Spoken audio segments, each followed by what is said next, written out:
Bonjour, aujourd'hui, mes pas m'ont mené au 54 boulevard des Arceaux à la découverte d'un artisan d'art tout à fait particulier, un de ces artisans d'art qui fait la renommée de Montpellier dans tout ce qui est créativité.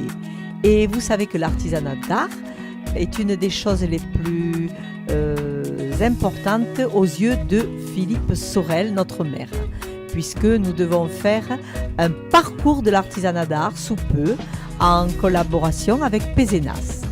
Je vous présente donc un métier tout à fait rare, celui de plumassier. Bonjour Yannick, je suis très heureuse d'être ici dans ce lieu de créativité.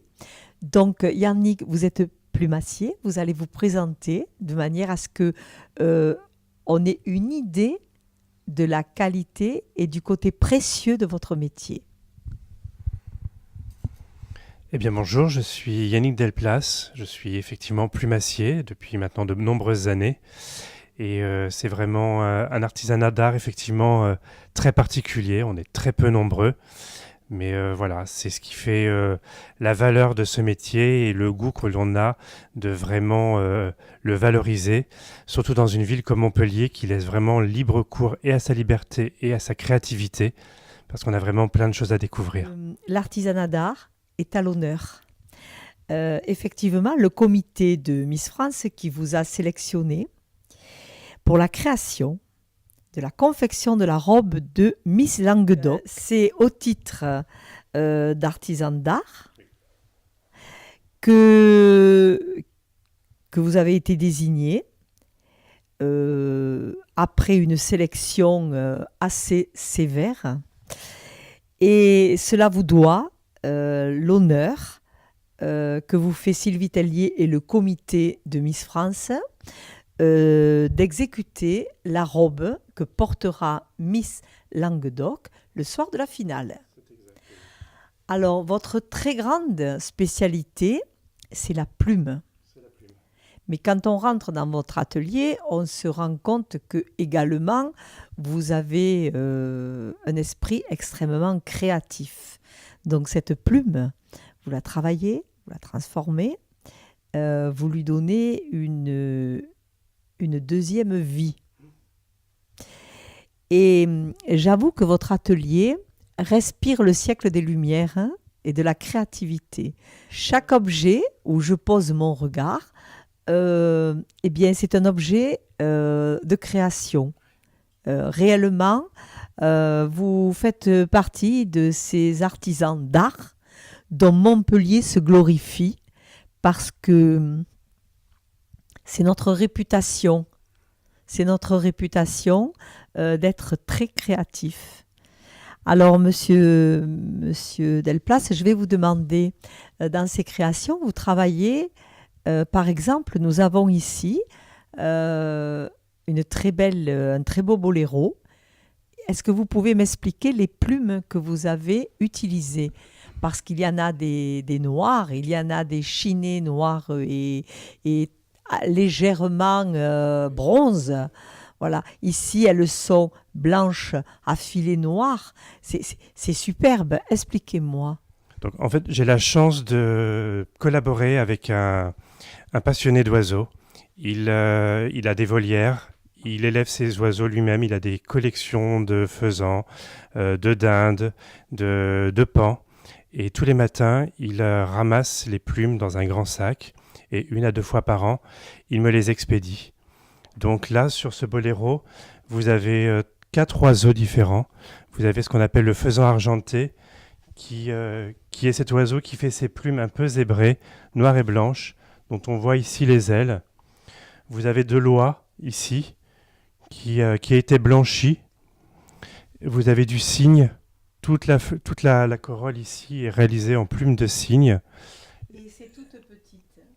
Ces toutes petites là, ce sont du collet de coq. Le collet de coq, en fait, c'est les plumes qui sont sur le cou du coq. Et c'est une fois qu'on les déchiquete, qu'on retire la base, en fait, on a ce petit plumetis qui est très aérien et qui fait vraiment très couture.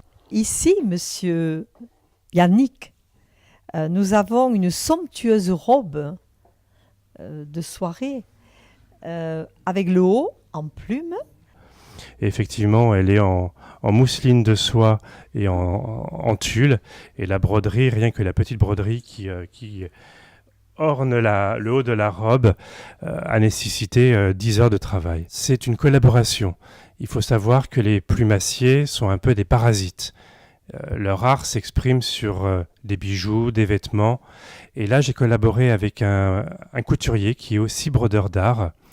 Et cette robe nous a nécessité pas loin de 600 heures de travail, rien que pour le haut et pour la broderie. Parce que chaque plume de pan, on a conservé uniquement l'œil central. Il a fallu les découper entièrement. Et vous avez 1000 œils qui composent le haut de cette robe. Voilà, c'est vrai que c'est somptueux, mais on doit faire honneur et doit faire hommage aux oiseaux qui nous ont vraiment donné la matière pour la réaliser. C'est du grand art que nous avons là. Cette robe est somptueuse et en définitive très facile à porter également. Voilà, mais c'est réellement de la haute couture, ça.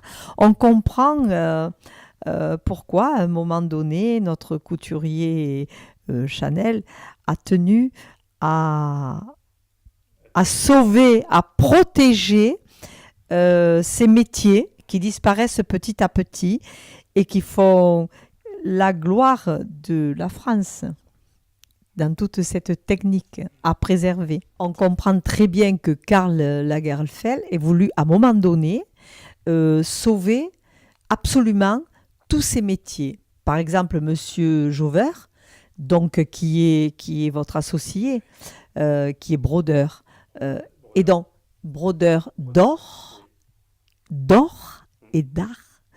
Et quand on voit la réalisation qui est là, on le comprend. Et donc, c'est un devoir de mémoire de sauver tous ces métiers. Comment vous est venue l'idée, jeune, d'apprendre et quelle est la filière que vous avez suivie? Vous pouvez nous expliquer?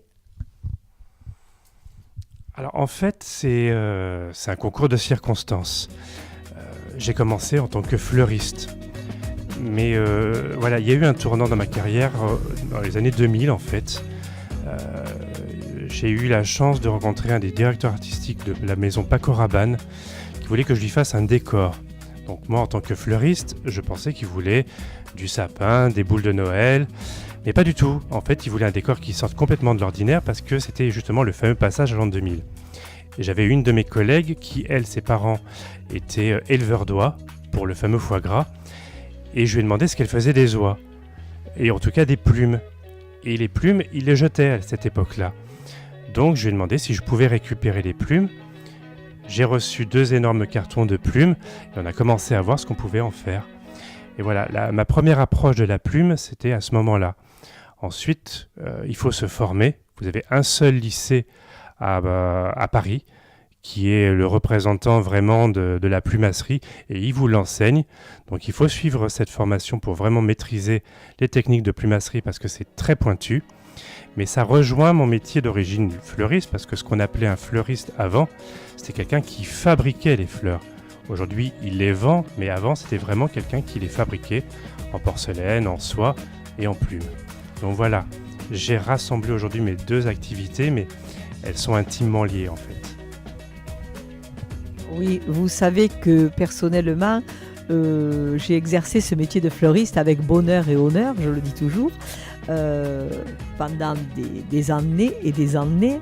Le métier de fleuriste, c'est pour moi, ce n'est pas être horticulteur. Le métier de fleuriste, c'est transformer une matière, en l'occurrence des fleurs, des plantes, c'est les transformer pour en faire une autre vision. Donc j'utilise la couleur, la forme et je la transforme. Et en définitive, vous avez raison de dire que c'est exactement la même chose. C'est transformer la matière qui vous est confiée en la respectant. En la respectant dans sa manière d'être et d'avoir évolué. La fleur dans sa manière d'être et d'évoluer dans la nature. Et vous, c'est les plumes en respectant. Et comme vous l'avez dit dans une phrase tout à fait au début de cette interview, vous avez dit il faut rendre honneur à ces oiseaux qui nous ont donné leur plumage. Et ça, c'est très important. Le respect de la matière, quelle qu'elle soit, c'est un don de la nature, la matière. Voilà. Et donc, ce respect de la matière, c'est ce qu'il y a de plus important. Voilà, vous pouvez découvrir une partie de mes créations sur notre site et je tiens vraiment à remercier vraiment sincèrement et chaleureusement Brigitte Roussel-Galliana pour avoir mis vraiment un éclairage sur cette profession qui est très peu connue et vraiment sincèrement merci parce que c'est pas évident quand on est particulier d'être vu. Eh bien Yannick, merci. Merci de nous avoir reçus dans votre atelier riche en création. Merci d'avoir essayé de transmettre cette passion qui vous anime de ce métier d'art, d'avoir essayé de la transmettre à tous ces jeunes qui quelquefois sont un petit peu désorientés, ont du talent mais ne savent pas vers où se diriger. Eh bien votre métier nous a enchantés, c'est une découverte sur Montpellier et nous sommes... Et je suis très fière de votre installation ici sur notre territoire. Merci.